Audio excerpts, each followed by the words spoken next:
It is October 1957, and this is Windscale Fire Unit Number 1, the first large-scale nuclear reactor built in Britain. It is also the site of the nation's biggest nuclear disaster. Visible smoke rises from the 400-foot exhaust chimney, releasing radioactive material into the air. Inside the plant, the heat is blinding. Men sweat inside thick rubber suits. They manually drive heavy steel poles straight into the nuclear furnace. While these men absorb massive radiation to prevent a continental disaster, the British government is already burying the truth. They will seal parts of the official reports, conceal critical design flaws, and allow much of the blame to fall on the men who risked their lives to prevent northwest of England from turning into a nuclear wasteland. On the coast of Cumberland, the British nuclear complex is split by purpose. On one side sits Calder Hall. Its purpose was to generate electricity to the national power grid. Right next to it are the Windscale piles, Unit 1 and Unit 2. They are massive, air-cooled blocks of nuclear graphite engineered for a single objective: to forge fissile material for the British nuclear bomb project. The blueprints for these twin structures are born from political desperation. In 1946, the United States Congress passes the McMahon Act. The legislation makes it a federal crime for the United States to share atomic secrets with any foreign power, including its wartime allies. Britain is instantly cut off from the data. Foreign Secretary Ernest Bevin issues an absolute mandate. The UK must build its own nuclear weapons. The government dictates a strict 1952 deadline to deliver a functioning atomic weapon. This political deadline completely overrides basic scientific caution. Workers arrive at the Windscale site and pour thousands of tons of concrete into the earth to build the biological shields. They pour the cement before the fundamental thermodynamics research is even finished. The physical behavior of the nuclear graphite blocks under intense radiation is not fully understood by the engineers. By 1951, Windscale piles were officially operational, yielding 90 kilograms of weapons-grade plutonium annually. However, with the escalation in the Cold War, the military demands more material. To force the reactor beyond its design capacity, the government orders a mechanical modification. Inside the core, the uranium fuel sits encased in aluminum cartridges. These cartridges feature external metal fins engineered to act as radiators. Operators receive an order to take metal shears and clip off 500,000 of these cooling fins. Scraping away the metal removes the thermal barrier. This forces the neutron flux higher and accelerates the production rate, but it entirely destroys the core safety margins. John Harris, a scientist employed at Windscale during this period, noted that the staff was deeply divided. While some celebrated the increase in plutonium production for Queen and Country, a substantial fraction of the scientific staff considered this modification to be an acceptable safety risk that pushed the reactor far beyond its original design limits. In late 1952, weeks after Britain detonates its first atomic bomb during Operation Hurricane in the Montebello Islands, the United States successfully tests the hydrogen bomb. The thermonuclear blast delivers 10 times the destructive power of the atomic bomb. The UK arsenal is rendered obsolete overnight. Because the United States continued to aggressively withhold its thermonuclear technology, Prime Minister Winston Churchill, now leading a conservative government, issued an immediate order: Britain must build its own H-bomb. However, the British scientific establishment struggled with the thermonuclear design, and their initial H-bomb test resulted in a failure. To buy political time and maintain global nuclear parity, Prime Minister Harold Macmillan orders the rapid construction of a stopgap weapon, Orange Herald. This is a massive atomic bomb designed to mimic the sheer force of a true H-bomb. Fueling Orange Herald requires an immediate 500% increase in the production of tritium, a radioactive isotope of hydrogen. With no time to design and construct a specialized reactor to meet this new massive demand, the aging, air-cooled Windscale piles, which had been designed strictly for plutonium production and had an intended operational lifespan of only 5 years, was hastily repurposed. The graphite is affected by a phenomenon known as the Wigner energy. Inside the pile, uranium splits to breed plutonium. This violent fission blasts the surrounding graphite blocks with heavy radiation. The physical impact knocks carbon atoms out of their normal, stable structures. These displaced atoms wedge forcefully into tight, microscopic spaces within the graphite. This creates immense physical tension. The graphite swells, packing away massive amounts of potential heat. To stop the core from tearing itself apart, operators must perform a delicate procedure called annealing. They shut down the massive cooling fans. They use nuclear fission to heat the entire graphite block to 250 degrees Celsius. This external heat acts as a trigger. It provides the activation energy needed for the trapped carbon atoms to slide back into their proper places. This bleeds off the stored thermal energy slowly. But the men tasked with this operation are flying blind. They must execute this crucial thermodynamic shift using a memo containing fewer than 100 words of written instructions.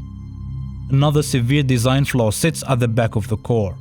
The horizontal fuse channels are engineered so that the spent, highly radioactive fuel cartridges can be pushed completely through the graphite block. They drop out of the back wall and fall into a water-filled transfer channel to be then taken to a deep water cooling pond. But the air-cooled system relies on massive blowers. The aerodynamic force inside the discharge zone is brutal. The heavy pods launch directly into the vast ventilation shafts leading to the exhaust chimneys. They smash against the concrete, cracking open upon impact and showering the interior ducts with highly irradiated debris. To clear this hazard, the staff must walk into the highly radioactive chimney ductwork armed only with standard steel shovels. They scoop up the broken nuclear fuel by hand and toss it back into the channel. This improvisational fix is just a normal operating procedure at Windscale. On Monday, October 7, 1957, operators shut down the blowers to start the 9th annealing procedure. To monitor the massive block, the control room only has 13 uranium temperature monitors. These sensors are hardwired to read temperatures during normal high-power operations. They are completely misplaced to track the irregular, localized heat shifts of a low-power Wigner release. The analog dials on the control panels indicate the reactor is cooling down too fast. Based on these exact readings, operators make a fatal decision. On Tuesday morning, they withdraw the control rods to inject a second boost of nuclear heat. But the dials are lying. Behind the concrete wall, the graphite is hitting extreme temperatures. Pushing the control rods out forces the lithium-magnesium cartridges past their breaking point. The disaster begins in total silence. Scientists in the quiet control room notice a single needle creeping steadily upward. The heat inside the graphite block climbs at an alarming rate of 20 degrees a minute. The core has been burning unchecked for nearly 48 hours. Radioactive smoke pushes up the chimney shafts. The only barrier preventing this fire from becoming a disaster is a late-stage addition known as cockroach follies. These are heavy concrete filters bolted to the very top of the 400-foot exhaust stacks, giving them a top-heavy, bizarre appearance. Engineers mock them during constructions as an expensive waste of resources. But even with these filters, radioactive fumes are escaping into the atmosphere. The fire must be put down. Operators turn the cooling fans to maximum speed. They want to push the heat up the exhaust chimney. But the rush of oxygen feeds the flames and the core temperature spikes higher. Inside the narrow channels, the extreme heat swells the aluminum cartridges. The men on the reactor floor must manually punch the burning uranium out of the fuel channels to create a fire break. They wear heavy radiation suits and rubber-breathing masks, then enter the room. The workers abandon the standard tools. They drag steel scaffolding poles from nearby construction zones directly onto the reactor floor. They manually ram the poles into the fuel channels. They push against the heavy friction of the melted atomic fuel. When the exhausted men pull the poles back out, the thick steel glows red hot. The radiation levels in the room climb rapidly. Deputy Works Manager Tom Toohey takes command. He unclips his personal radiation film badge and throws it away. He knows the lethal dose of radiation he is about to absorb will force the health physicist to remove him from the site. Toohey straps on a heavy breathing apparatus. He climbs an 80-foot steel ladder to the top of the reactor building and looks down through narrow inspection holes. Looking into the void between the back of the reactor and the containment wall, the visual spectrum of the disaster shifts. At first, Toohey sees yellow flames on the back of the reactor. This shows burning uranium. By 8:30, the color of the fire turns to a distinct blue. The 2,000-ton block of nuclear graphite is now on fire. Meanwhile, a tanker of liquid carbon dioxide arrives from the Calder Hall plant. Workers pump streams of carbon dioxide directly into the cooling channels to smother the flames. But the core temperature sits at 1300 degrees Celsius. The physics reverse. The heat strips the oxygen out of the carbon dioxide. The fire eats the chemical suppressant as raw fuel. By late Thursday night, only one option remains. They must flood the core with water. This is an immense risk to take. The intense heat inside the core could create explosive hydrogen and acetylene gas. TUI orders all non-essential workers to be evacuated from the building and the ventilation blowers to be completely turned off. The remaining workers drag fire hoses and place the nozzles exactly 2 feet above the heart of the fire. TUI climbs up the 80-foot ladder to the reactor lid one final time. He drops to his knees. He presses his ear directly towards the inspection holes. He listens intensely over the rushing steam. A loud hiss of boiling steam echoes up the concrete shafts. He waits to hear the distinct pop of a hydrogen reaction deep inside the core.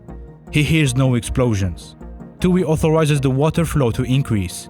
Over the next 30 hours, the continuous flood of water slowly starves the reactor of oxygen and drowns the nuclear fire.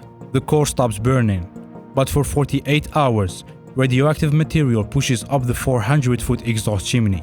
The wind blows the isotopes over the dairy farms of northwestern England. The press calls the area Geiger Gulch.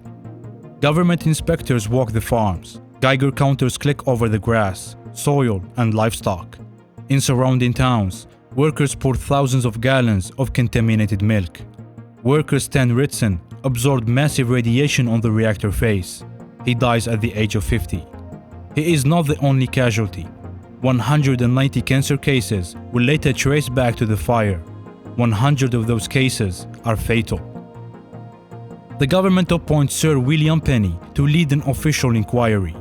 Penny's team compiles a 31-page report. It concludes the fire is a direct result of the reactor modifications made to produce tritium for the H-bomb. Macmillan reads the report. He declares it too close to the truth. He orders the suppression of the document. The government releases a white paper. Macmillan writes the introduction. The document deflects governmental blame. It falsely attributes the disaster to an error of judgment by the reactor operators.